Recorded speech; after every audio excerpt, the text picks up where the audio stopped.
Kita akan menaikkan pujian Hanya Dekat Kasih-Mu Bapa.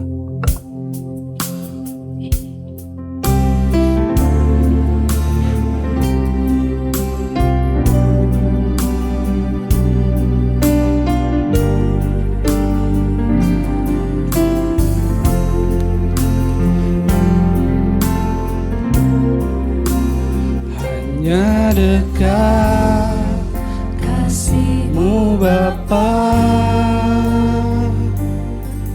jiwaku pun tentram. Engkau menerimaku dengan sepenuhnya. Walau dunia melihat rupa, namun Kau memandangku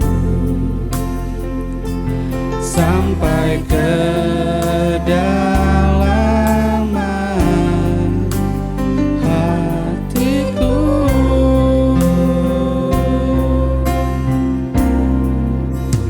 Tuhan, inilah yang ku tahu, Kau mengenal hatiku jauh melebihi semua yang terdekat sekalipun. Tuhan, inilah yang ku mau, Kau menjaga hatiku supaya kehidupan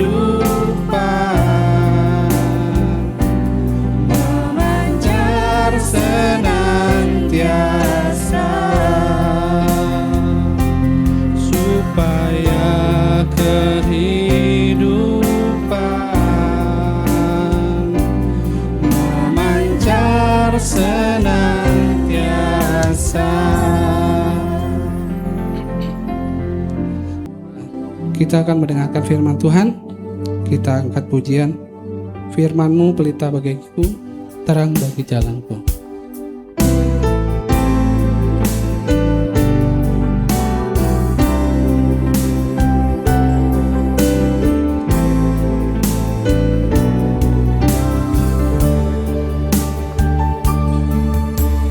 Firman-Mu pelita bagi kakiku, terang bagi jalanku.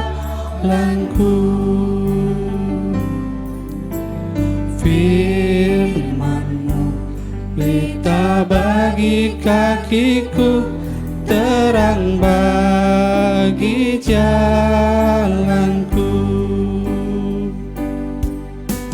Waktu ku bimbang dan hilang jalanku, tetaplah Kau di sisiku,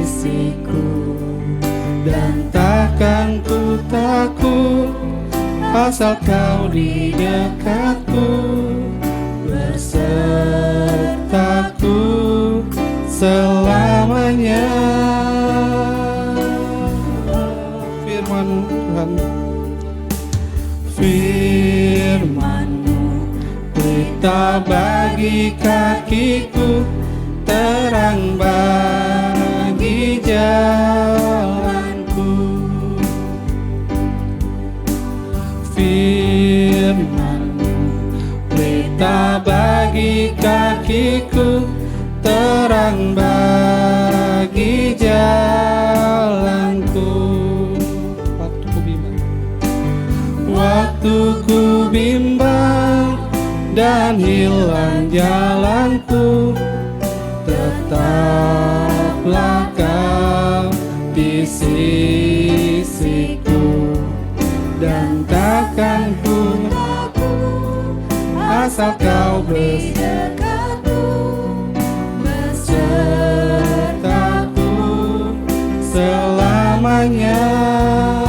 Kami persilakan untuk penyanyi bersama.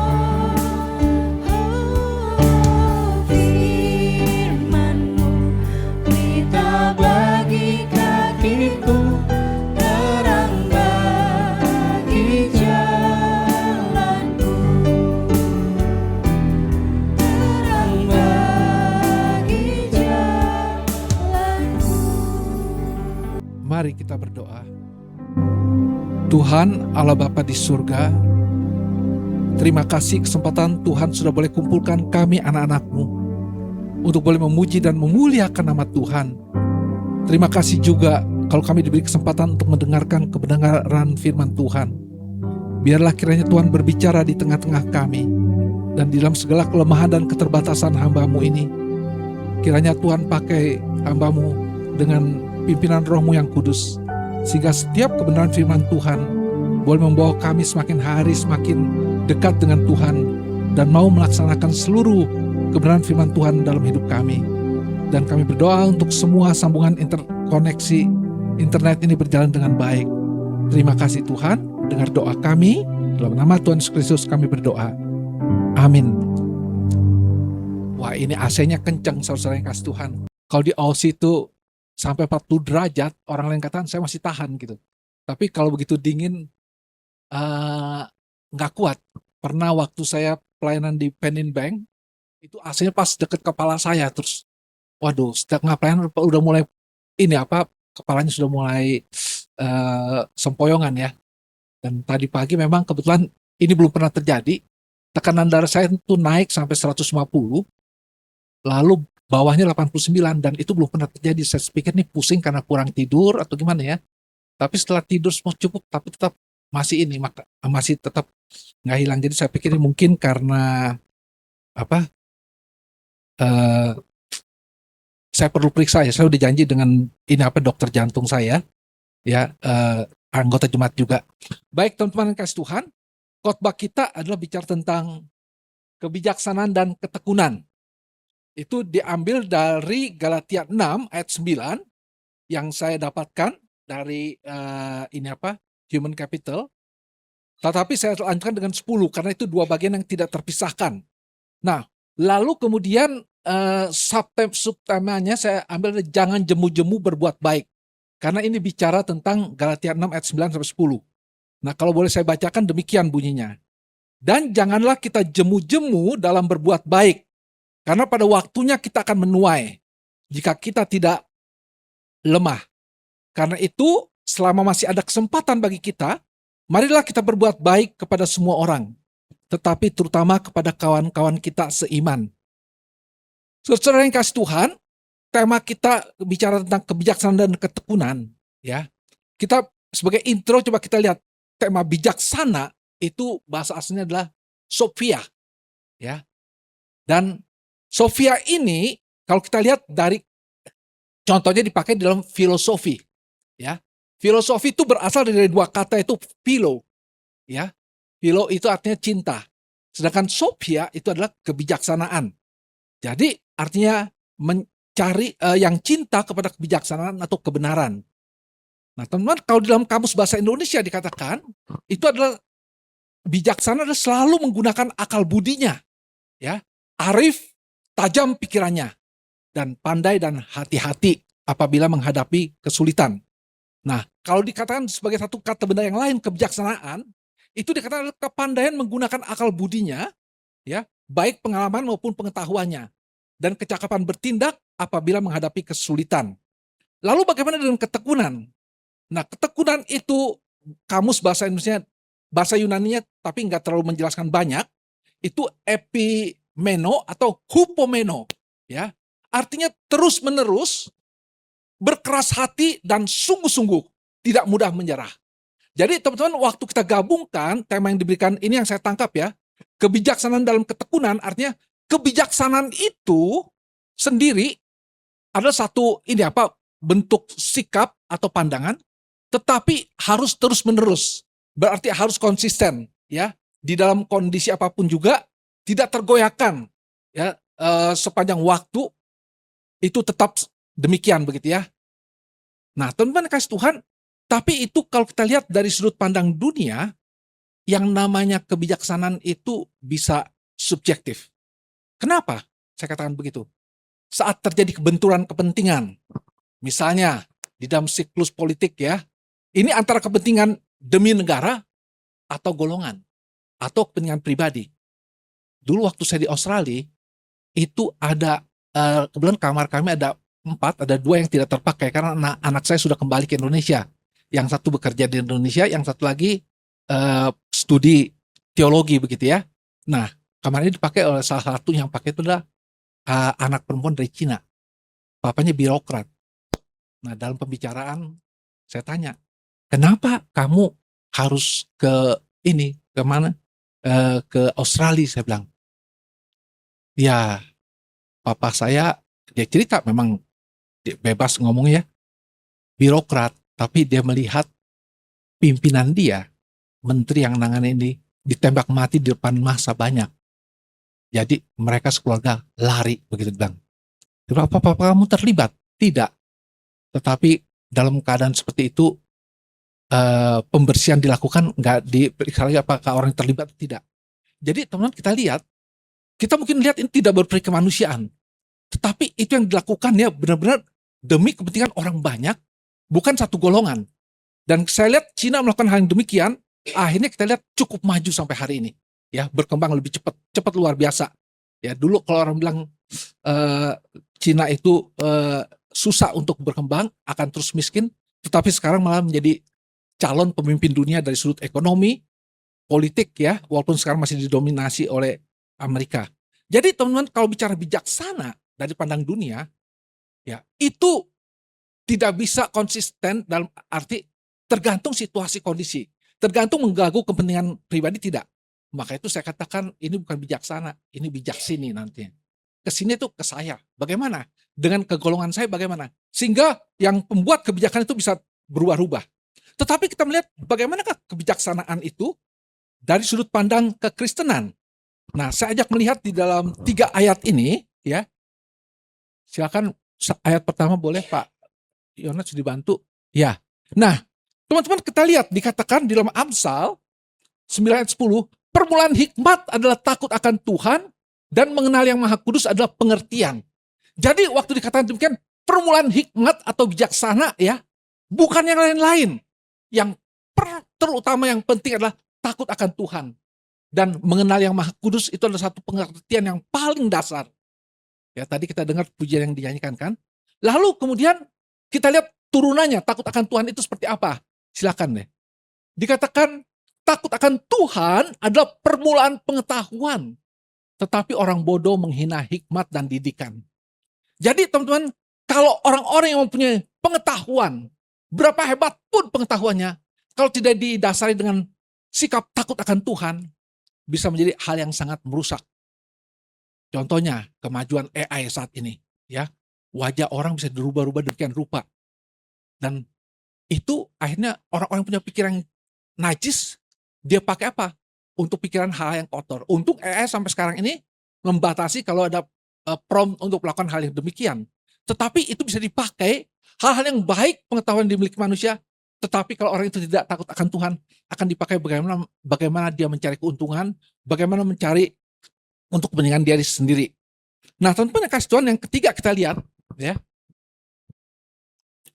Di Mazmur 119 ayat 98, ini adalah orang pemazmur yang melaksanakan perintah Tuhan, ya.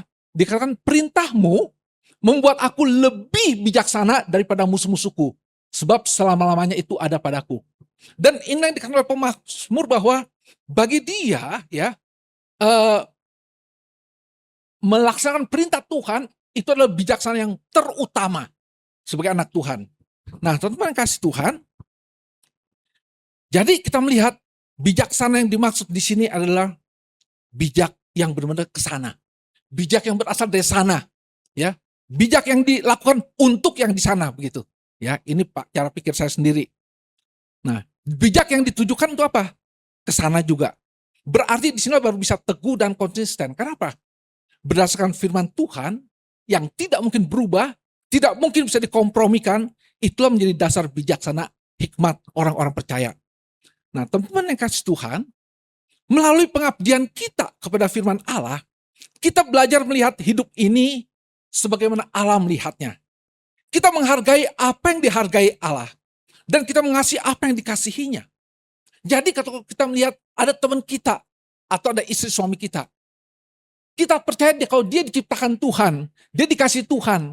Nggak mungkin keluar dari mulut kita, maaf ya, babi kamu, monyet kamu, dan sebagainya. Kenapa? Berarti kita telah menghina Sang Pencipta. Walaupun mungkin dia diam dan dia tidak membalas. Dan kalau kita menghina, bukan hanya manusia biasa penciptanya, dia adalah Allah, dan kita tahu Allah tidak akan tinggal diam. Dan cara Allah bertindak macam-macam. Kita ingat bukan? Ketika Maria mengurapi kepala Tuhan Yesus dengan minyak wangi yang mahal, mulai dari Yudas memprovokasi. Kenapa minyak yang begitu mahal dipakai untuk cara demikian? Bukankah kalau dijual dan bisa dibagikan pada orang-orang miskin? Dan Yohanes mencatat apa? Sebenarnya bukan untuk tujuannya bukan itu. Kalau dijual uangnya itu bisa catut sama si ini Yudas dipakai untuk kepentingan yang lain. Mungkin waktu itu sistem pembukuannya semua nggak pernah diperiksa begitu ya, nggak pernah diaudit dan mungkin nggak ada pembukuan begitu. Ya. Tetapi murid-murid yang lain juga ikut memarahi perempuan itu. Tapi teman-teman kalau perhatikan perempuan ini dia diam, dia tidak membalas. Tapi yang berespon siapa? Yesus Kristus pencipta dia. Yesus katakan, biarkan dia melakukan ini. Karena apa yang dilakukannya adalah mempersiapkan hari kematianku.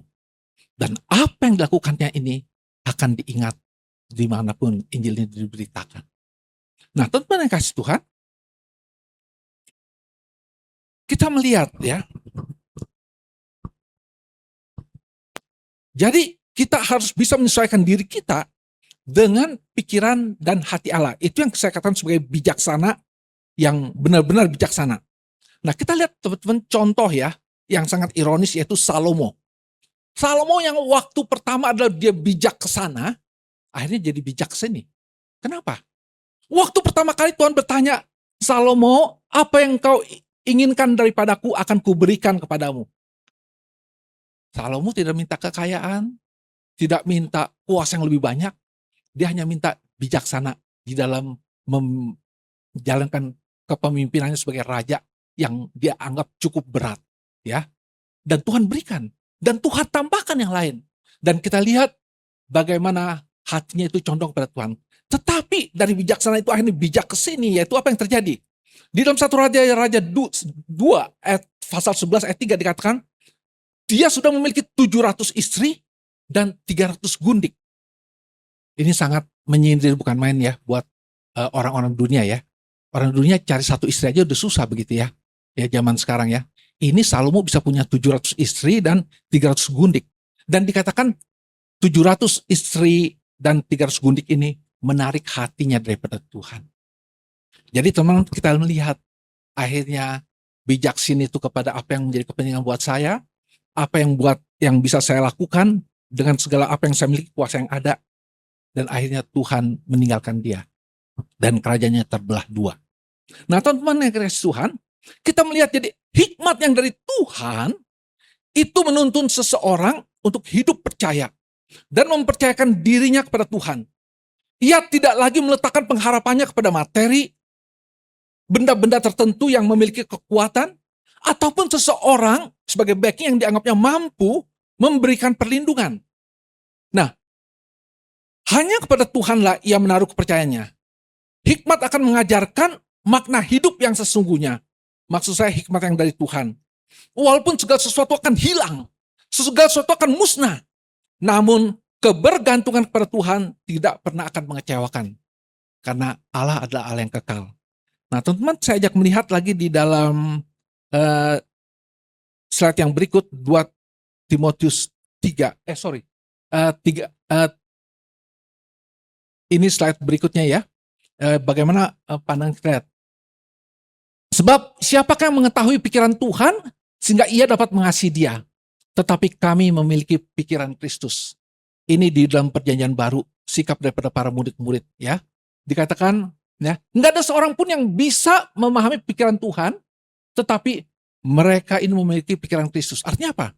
Dalam melakukan segala sesuatu, menyelesaikan satu masalah, entah masalah keluarga, masalah pelayanan dan lain sebagainya, mereka berpikir apa yang Tuhan pikirkan, apa yang Tuhan ingin kerjakan, itulah yang ada dalam pikiran mereka.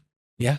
Nah, yang kedua berikut adalah Kisah 5 ayat 29 dikatakan, tetapi Petrus dan rasul-rasul itu menjawab, katanya, kita harus lebih taat kepada Allah daripada kepada manusia.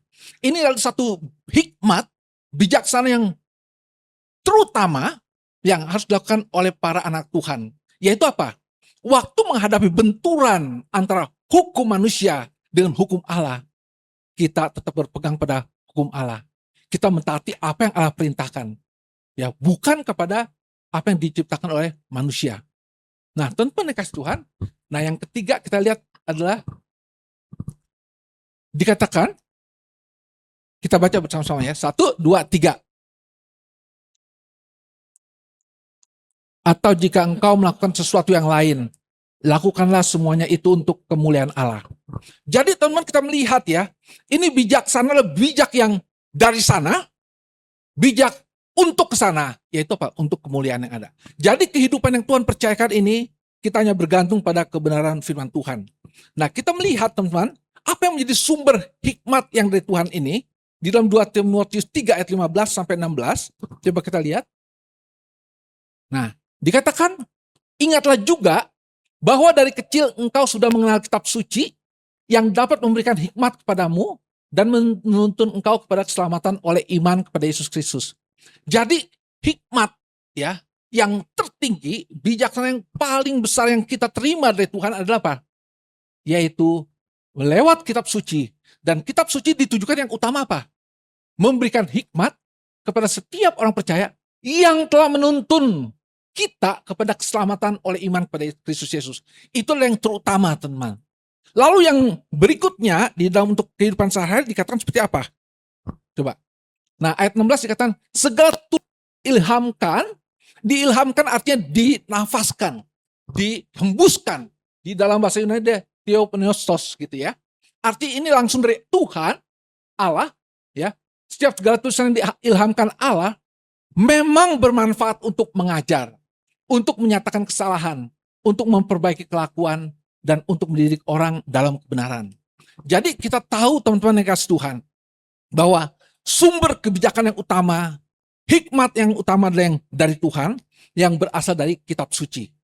Di mana menuntun setiap kita kepada keselamatan, oleh iman kepada Yesus Kristus, lalu juga mampu untuk mengajar, mampu untuk menyatakan kesalahan, memperbaiki kelakuan, dan untuk mendidik orang dalam kebenaran. Nah, teman-teman yang kasih Tuhan, jadi kita melihat ya, di dalam 2 Timotius 3 ayat 17, satu lagi, dengan demikian tiap-tiap manusia kepunyaan Allah diperlengkapi untuk setiap perbuatan baik. Jadi dengan dua dasar ayat 15 dan 16 ini dikatakan dengan demikian, artinya apa? Setiap kita yang adalah orang percaya, kita yang adalah milik Allah, kita sudah diperlengkapi cukup dan mampu untuk setiap perbuatan baik. Nah, kalau kita perhatikan teman yang kasih Tuhan, ya, berbuat baik itu adalah merupakan salah satu hikmat dari Tuhan yang harus dikerjakan orang percaya. Kenapa? Karena berbuat baik itu merupakan ekspresi iman daripada orang Kristen.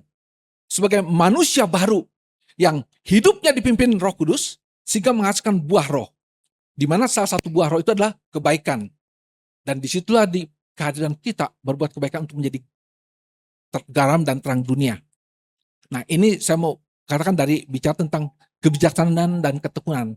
Jadi kebijaksanaan yang dari Tuhan ini harus dilakukan dengan ketekunan, artinya apa? Terus menerus, dengan ketetapan hati, dan tidak pernah kompromi, dan tidak menyerah, dan kita akan terus jalankan.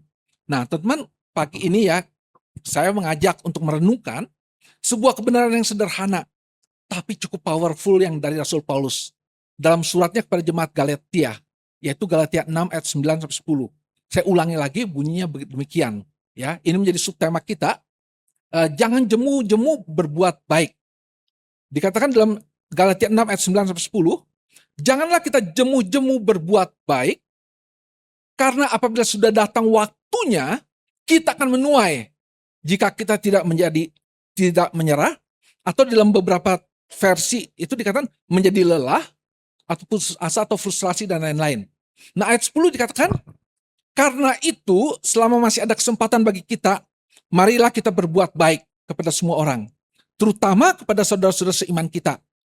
Nah, ayat ini berbicara langsung pada setiap kita pribadi demi pribadi, yang dimana kita, ya, jiwa kita, rohani kita sering kali merasa lelah, merasa tidak dihargai, atau bahkan putus asa dalam perjuangan hidup dan pelayanan kita.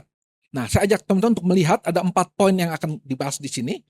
Pertama dikatakan, janganlah kita jemu-jemu berbuat baik. Panggilan ini merupakan satu perintah, ya. Nah, pertanyaan buat kita adalah, ya, selain perintah, dia juga menjadi satu dorongan buat setiap kita.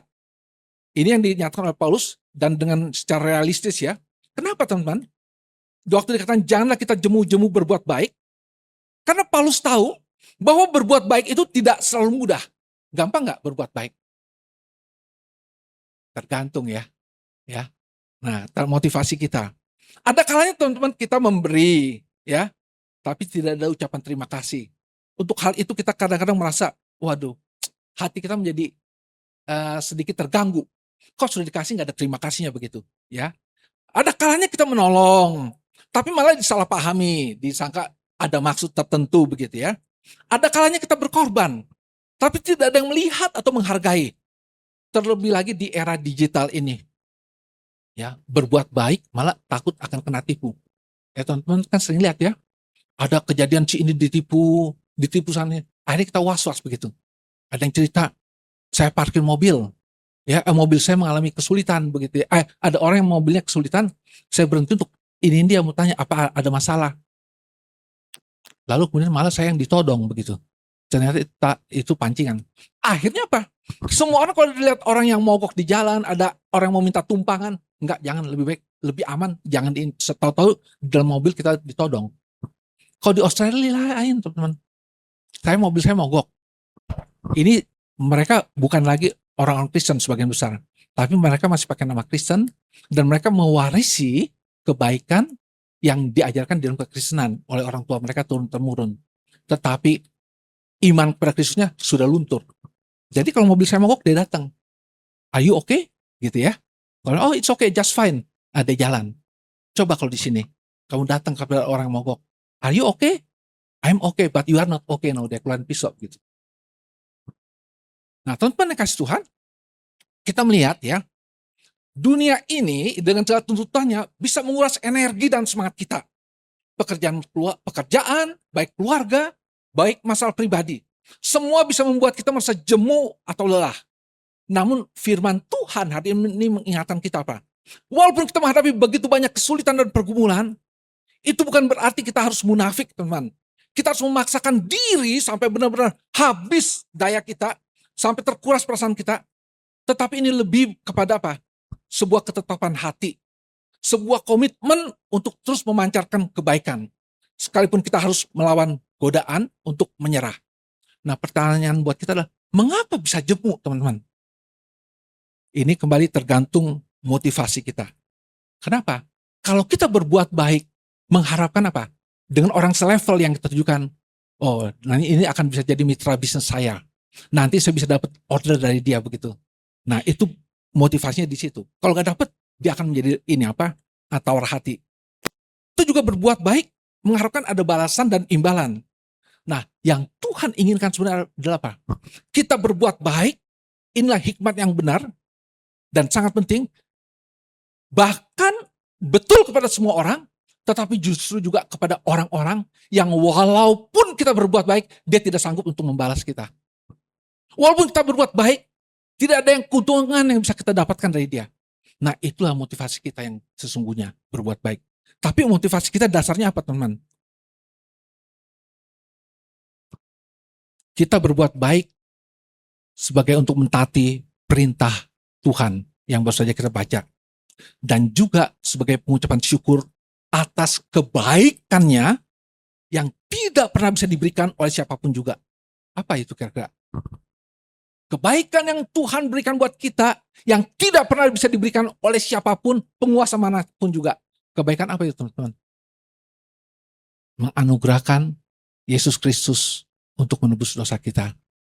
Nah teman-teman kasih Tuhan, jadi kita melihat ya, kata kunci di sini adalah, kita masuk poin 2.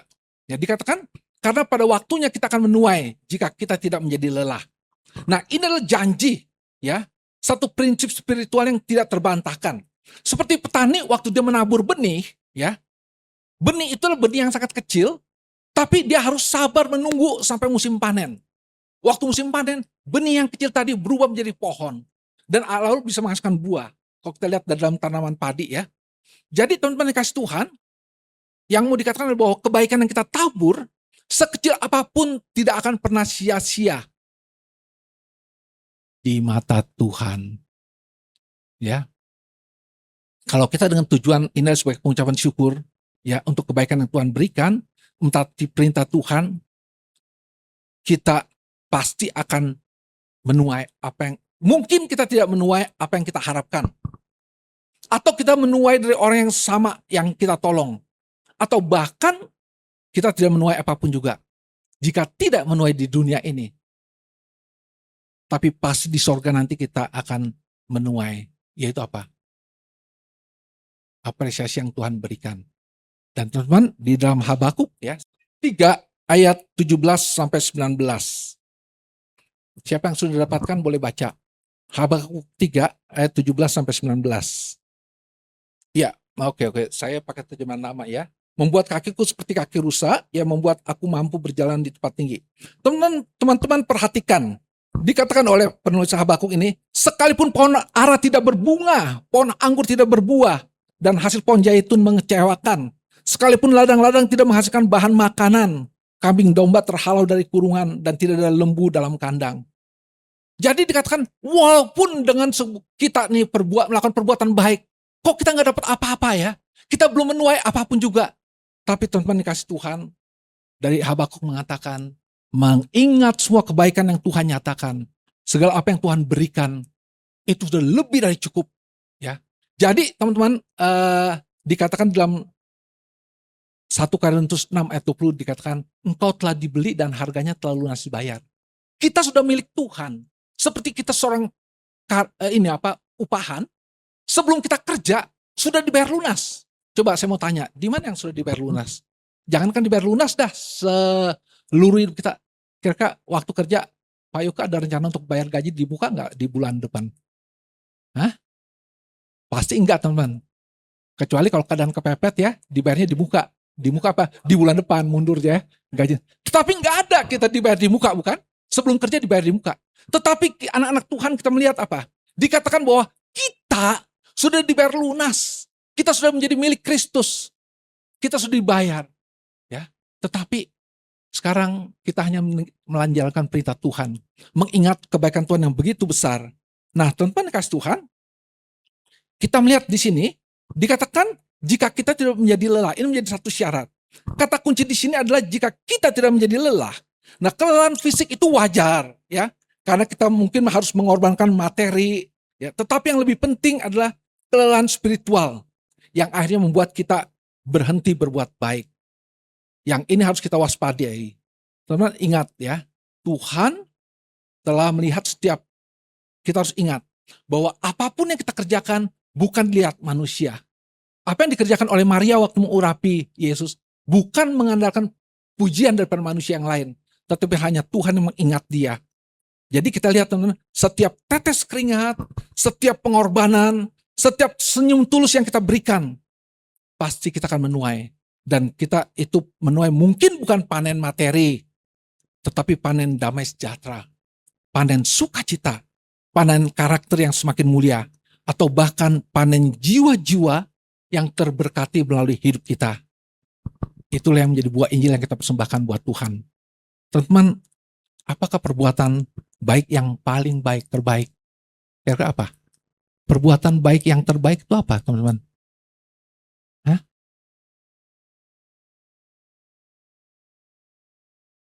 kita membawa buah-buah Injil ya. Orang-orang yang belum kenal Tuhan untuk diselamatkan.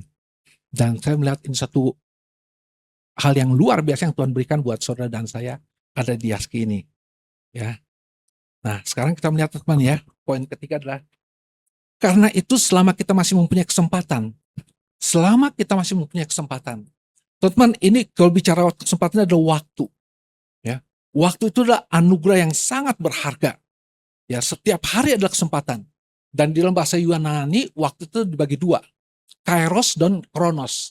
Nah, kronos itu kita kenal namanya kronologi, itu adalah histori. Ya, berjalannya waktu kronologi terjadi seminggu yang lalu, sebulan yang lalu, setahun yang lalu. Tetapi waktu kita bicara kairos, itu adalah bicara tentang momentum. Itu adalah satu kesempatan, ya, satu peluang untuk kita berbuat baik. Nah, Paulus mengingatkannya, jangan kita menunda-nunda kebaikan. Hari ini adalah hari untuk menabur. Ya, kita tuh mungkin tidak tahu apa yang akan terjadi besok. Tapi kesempatan untuk memberi, kesempatan untuk mengasihi, melayani dan memberkati, untuk menjadi garam dan terang, jangan sampai hilang begitu saja. Seorang hamba Tuhan mengatakan, anggap saja bahwa hari ini adalah hari terakhir kita untuk berbuat baik. Mungkin kita nggak tahu apa yang terjadi besok. Teman-teman yang kasih Tuhan, jangan sampai kita menyesal karena ada kesempatan emas yang Tuhan sediakan untuk menyatakan kasih Kristus. Kadang-kala kelelahan fisik menghambat kita ya. Saya mau cerita sedikit, mungkin saya sudah pernah sampaikan di sini. Waktu saya masih pelayan sebagai gembala, itu saya persiapkan diri satu keluarga, rencana nih setelah selesai pelayanan di Jakarta ini, akan diutus ke Australia. Jadi sekeluarga udah siap-siap, dan belum selesai persiapannya. Toto mertua saya meninggal. Nah, itu terganggu sedikit kan? Lalu harus urus ini ada apa, untuk di rumah duka dan sebagainya. Selesai itu, ya, harus Sabtu itu, baru pikir, wah kita udah mau lanjutkan lagi untuk berbenah. Tiba-tiba ada panggilan untuk pelayanan untuk jemaat di Karawaci, yaitu satu ibu yang kena kanker usus, ya dia sudah parah, dan dikatakan mungkin tinggal menghitung hari mau adakan perjamuan kudus. Saya bilang dalam hati, aduh ada aja nih, udah diselamatin pakai perjamuan kudus segala. Ini jeleknya hamba Tuhan ya. Nah, akhirnya saya dengan setengah hati, emang saya bilang gak ada yang lain, kan ada hamba Tuhan di GRI. Saya sebut namanya, jadi ada hamba Tuhan yang lain. Oh, ada pelayanan semuanya Pak ini. Tapi dalam hati saya baru pulang dari ini penguburan. Tapi akhirnya saya pikir tetap harus jalan. Pergilah. Begitu keluar dari tol dari rumah saya di Puri, macet. Ini tol ya. Kita nggak lihat-lihat lagi, di jalan tol jadi tolol kita. Macet. Waduh, saya bilang gimana? Singkat cerita sampai di sana, udah perjamuan kudus selesai, dan ternyata apa teman? Saya selesai dari situ, saya dibawa untuk doakan satu orang raja judi, Pak Pohan namanya, ya. Dia raja judi dan kena kanker paru-paru. Sudah dikasih tahu, wanti-wanti oleh keluarganya, Pak, tolong jangan kasih tahu penyakitnya apa. Teman-teman, saya pikir orang ini nggak lama lagi hidupnya. Kapan lagi dia mengenal Yesus? Nah, saya ngomong sama dia, Pak Pohan tahu sakit apa? Napasnya memburu, dia gitu. Pak Pohan itu kena sakit kanker paru-paru stadium akhir. Kaget dia, matanya jelalatan terus begitu ya. Dan saya lihat istrinya di seberang pembaringan melotot ke saya gitu, terus dia senggol-senggol itu orang yang manggil saya ke situ. Tapi saya pikir ini kesempatan terakhir. Karena apa? Nggak bisa lagi bilang kepada dia, bilur-bilurnya menyembuhkan kamu, ya. Darah Kristus menyembuhkan kankermu. Kenapa? Dia ngerasa kok dia tahu hidupnya kok dibilang akan sembuhkan, tapi dia kenapa makin merosot hidupnya? Makin kondisi fisiknya makin merosot. Lalu singkat cerita saya bilang, Pak, kita semua orang berdosa, ya. Dan orang berdosa itu akan mengalami kebinasaan.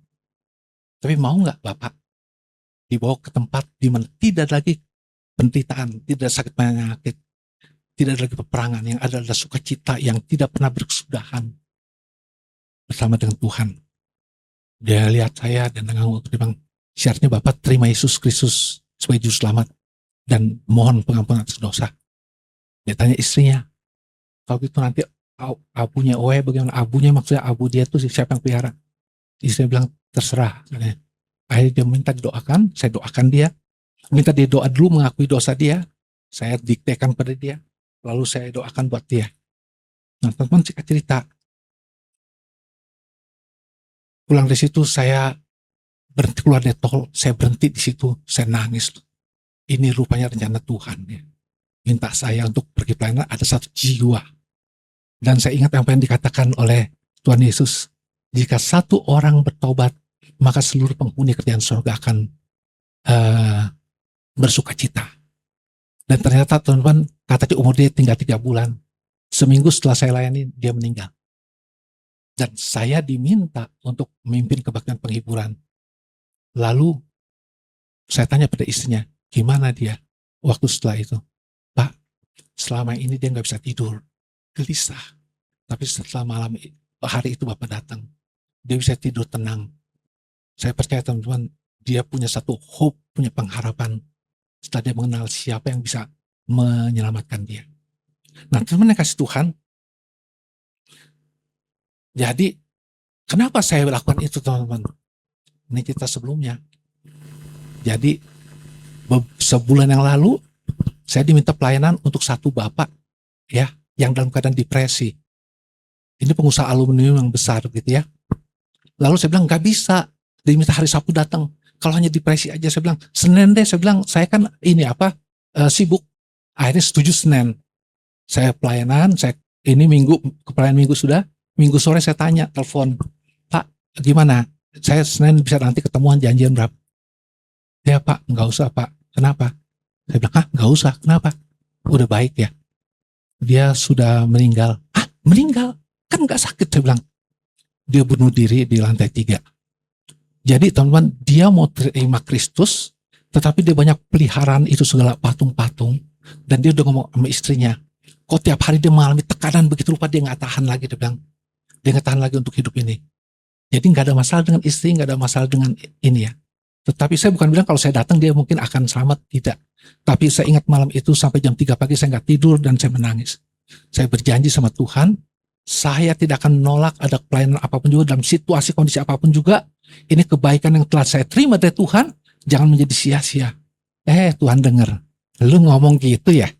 Gue mau tahu nih lu komat kamit atau komit begitu ya. Benar kejadian inilah teman-teman. Dan ternyata saya masih mulanya komat kamit. Tapi setelah itu masih bersyukur, kenapa? Kesempatan yang Tuhan berikan.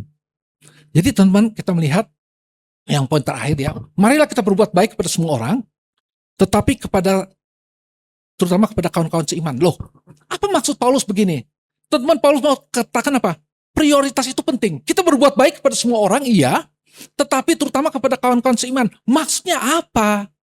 Teman-teman, ini mau dikatakan oleh Paulus adalah bahwa panggilan kita sebagai orang percaya adalah untuk menjadi terang dan garam dunia. Kasih kita tidak boleh terbatas pada lingkaran kita sendiri atau eksklusif ya. Kita dipanggil untuk mengasihi tetangga, rekan kerja, bahkan musuh kita. Nah, kebaikan itu harus memancar kepada semua orang tanpa pandang bulu, tanpa membeda-bedakan suku, agama atau status sosial. Ini adalah bukti nyata dari kasih Kristus yang universal. Tapi Paulus mengingatkan juga, terutama kepada kawan-kawan seiman. Kenapa demikian? Karena kita adalah satu tubuh Kristus. Hubungan dalam gereja, dalam komunitas orang percaya adalah fondasi spiritual kita.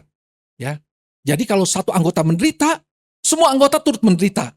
Tapi jika satu anggota diberkati, semua turut bersuka cita. Nah tujuannya apa teman-teman? Ada tanggung jawab khusus untuk saling menolong, saling menguatkan. Karena apa? Sebagai tubuh Kristus, membantu setiap kita untuk orang kita tolong untuk memperluas kerajaan Tuhan, membantu kita untuk tim untuk melakukan kebaikan yang terutama, yaitu membawa orang datang kepada Kristus. Nah teman-teman yang kasih Tuhan, dengan cara demikian kita akan semakin efektif dalam menjangkau dunia di luar kekristenan kita. Teman-teman yang kasih Tuhan, saya akan mengakhiri apa yang saya sampaikan di sini ya. Saya ajak teman-teman untuk kita pulang dengan satu tekad bahwa Tuhan, saya tidak akan menyia-nyiakan kesempatan berbuat baik. Dan walaupun sampai harus lelah, jangan sampai saya mengalami kelelahan rohani, tapi mengingat apa yang sudah Tuhan kerjakan dalam hidup saya, sehingga saya menjadi orang yang diselamatkan.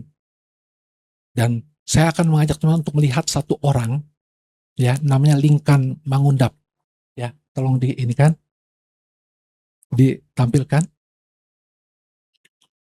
Dia ini seorang yang mempunyai suara yang begitu indah. Dia seperti Josh Beverly Shee yang selalu mengiringi Billy Graham. Kemanapun Billy Graham khotbah, dia yang diminta untuk menyanyi di hadapan 120.000 orang dan begitu banyak orang. Nah, dia ini juga sama.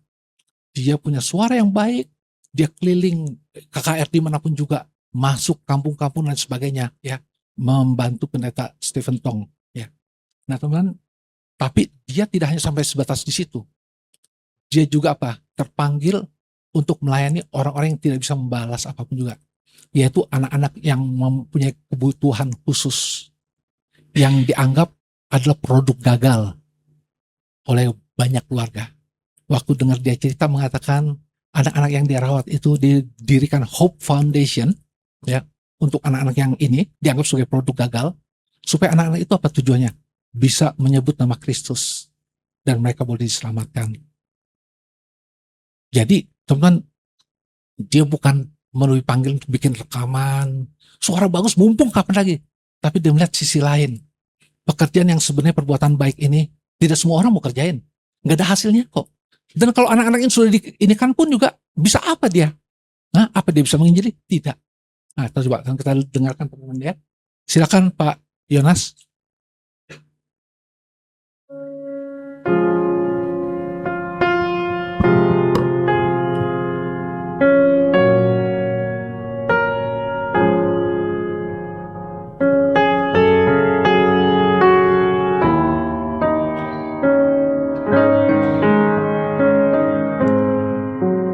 I'd rather have Jesus than silver and gold.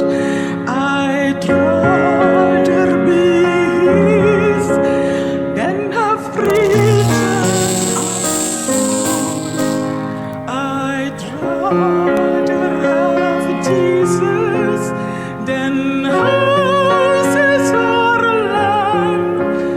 I'd rather be led by His nail-pierced hand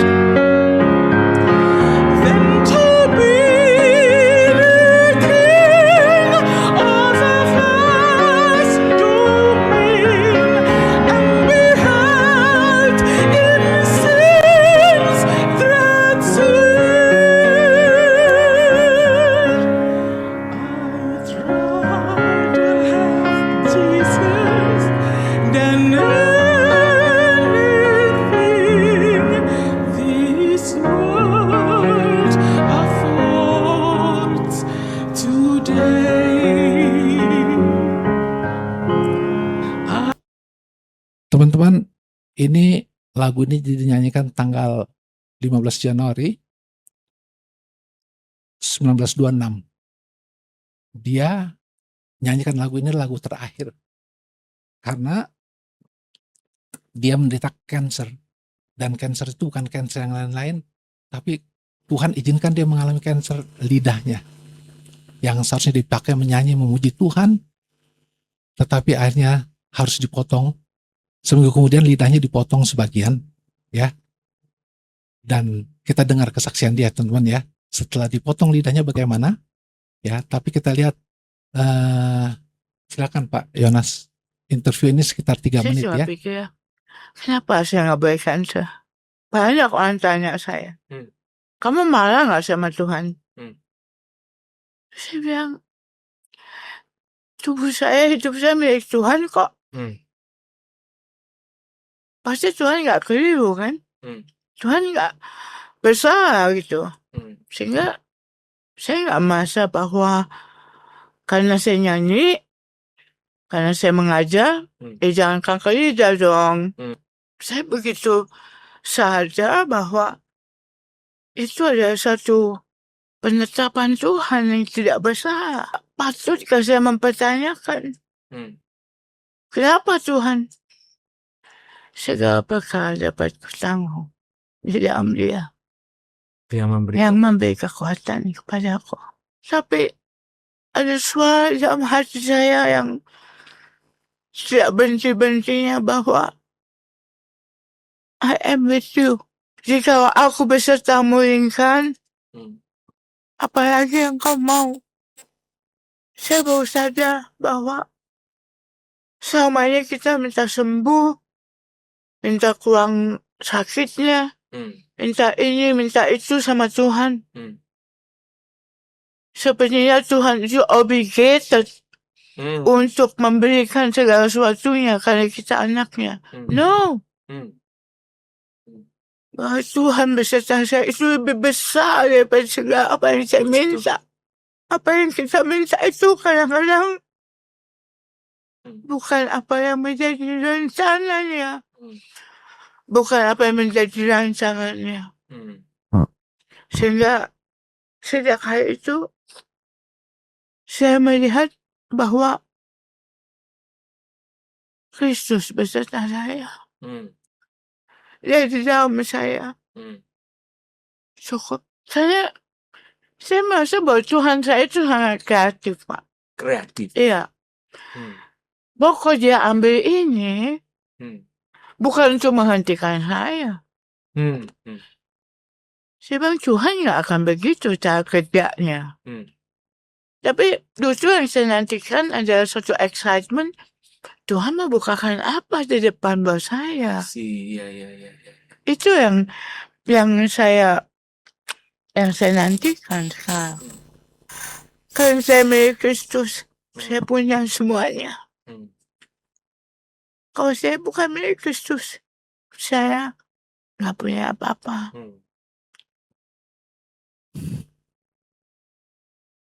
Teman-teman, Nona Lincoln, saya panggil Nona karena dia tidak menikah, tapi dia tidak mau hidupnya sia-sia. Setelah 15 Januari, lidahnya dipotong. Seminggu sebelumnya dia menyanyi, dan Kamis kemarin Tuhan panggil dia. Ya, dan karena itu saya nggak sempat rekaman ya, karena harus menghadiri ke sana, mimpin doa untuk dia gitu ya. Nah, jadi sorry kepada Sheila ya, yang akhirnya dibatalkan tiba-tiba ya. Nah, teman-teman kasih Tuhan, setiap kita melayani Tuhan, melakukan kebaikan, belum tentu menghasilkan yang baik yang kita pikirkan secara materi. Tapi kita pikirkan ada kebaikan tertinggi yang sudah kita terima, seperti yang dialami Lincoln. Sehingga waktu menghadapi kesulitan-kesulitan yang remeh-temeh itu, nggak ada artinya. Kenapa? Yang penting adalah dia bersama dengan Yesus dan tidak pernah berubah statusnya. Mari kita berdoa. Tuhan Bapa di surga, terima kasih untuk kebenaran firman Tuhan. Terima kasih Tuhan, kami diingatkan bahwa kami telah menerima kebaikan Tuhan yang begitu luar biasa, yaitu hidup kekal yang Tuhan anugerahkan dengan kematian Kristus di kayu salib. Tolonglah ya Bapak, dengan kami melihat ada satu role model, Ibu Lincoln, di dalam keadaan dia yang paling sulit, tapi dia tidak goyah, tetap mengerjakan tugas pelayanannya, melayani anak-anak yang mengalami banyak berkebutuhan khusus, sampai Tuhan panggil dia. Hidupnya, pikirannya, perkataannya boleh menjadi terang dan garam bagi orang sekitarnya, dan menjadi berkat. Dan kami percaya, Tuhan juga mampukan kami untuk seperti apa yang dilakukan oleh Ibu Lincoln. Terima kasih Tuhan, pimpin kami dengan Roh-Mu yang kudus, sehingga kami boleh menebarkan kebaikan, sehingga nama Tuhan dimuliakan sepanjang masa. Dalam nama Tuhan Yesus Kristus kami berdoa. Amin.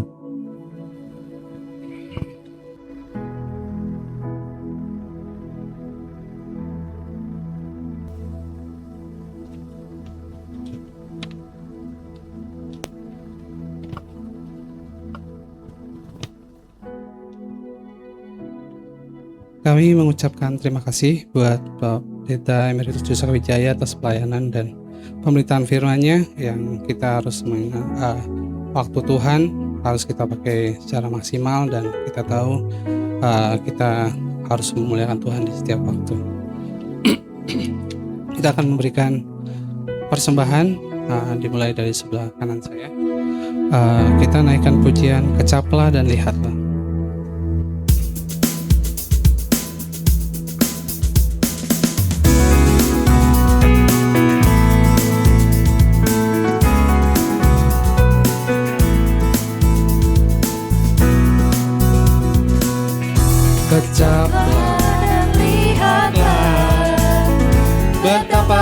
baiknya Tuhan itu, rasakan dan nikmati kasih setia Tuhan.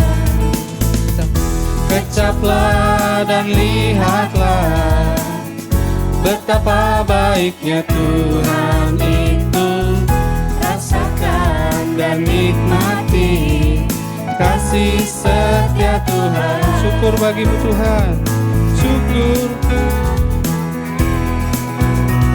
Segala hormat bagimu Tuhan, Allah yang mengasihiku, Allah yang memeliharaku. Syukur bagimu Tuhan, syukur bagimu Tuhan.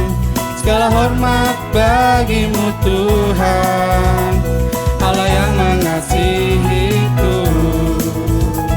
Allah yang memeliharaku selamanya. Mari kita berdoa buat persembahan ini. Tuhan Yesus, terima kasih Tuhan telah memberikan kami berkat yang berlimpah-limpah, dan kami juga memberikan sebagian dari yang kami miliki Bapa. Kiranya untuk perpanjangan tangan-Mu Tuhan, juga untuk hamba-hamba-Mu yang ada di pedalaman. Kami serahkan semuanya ke dalam tangan-Mu, di dalam nama Tuhan Yesus. Haleluya. Amin.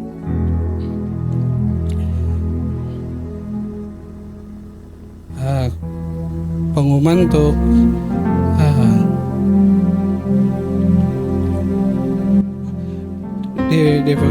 kita akan doa syafaat. Kita akan dibawakan oleh Bapak Pendeta Yusuf Wijaya. Kita nyanyikan lagu refnya aja yang hanya dekat kasih-Mu Bapa.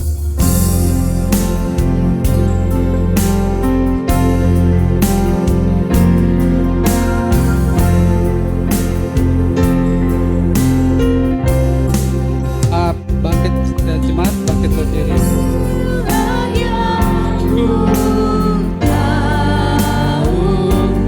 Kau mengenal hatiku, jauh melebihi semua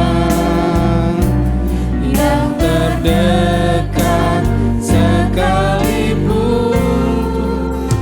Tuhan, inilah yang ku mau, Kau menjaga hatiku, supaya kehidupan memancar senantiasa.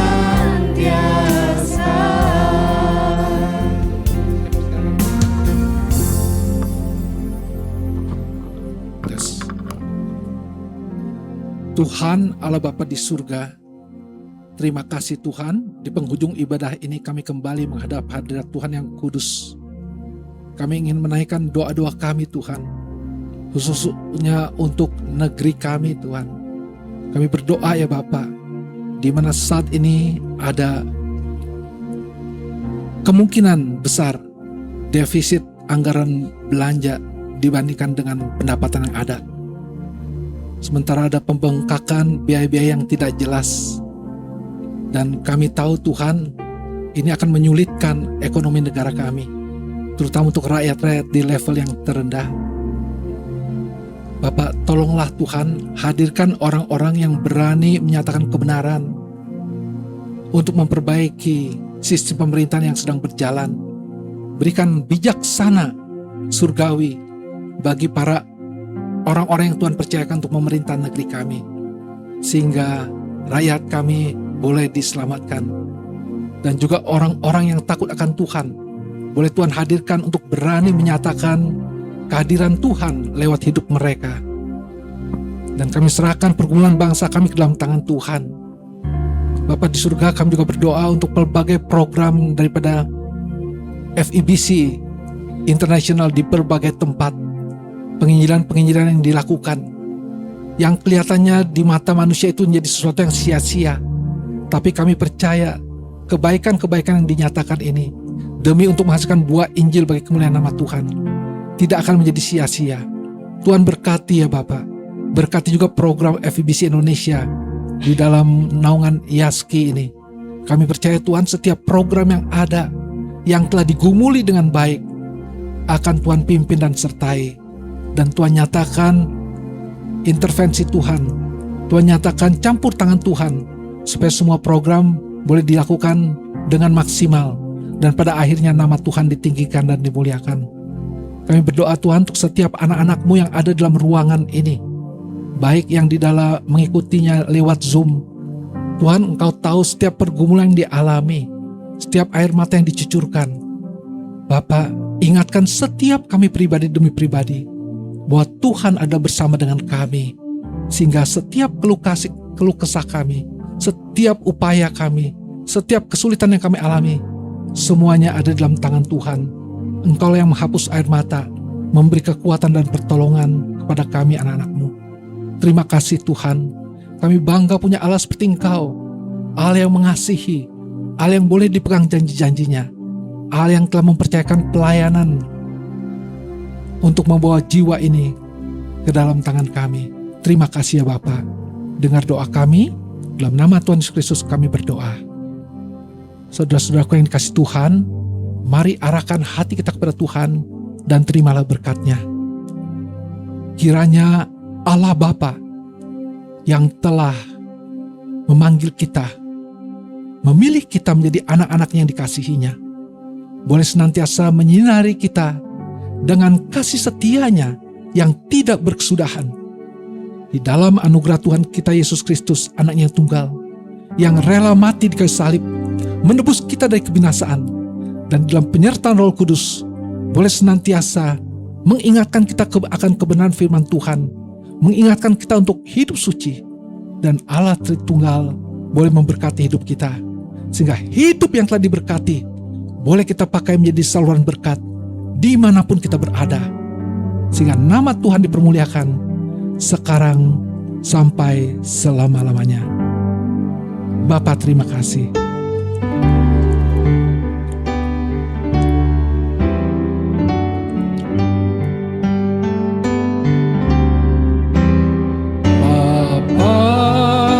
Terima kasih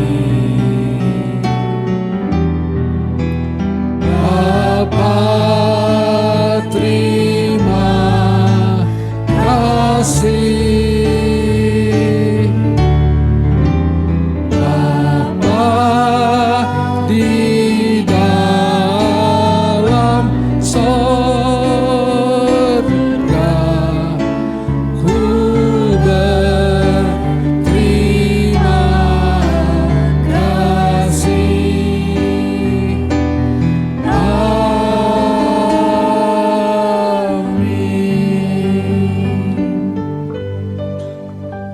Amin. Silakan duduk, saat teduh dan ibadah selesai.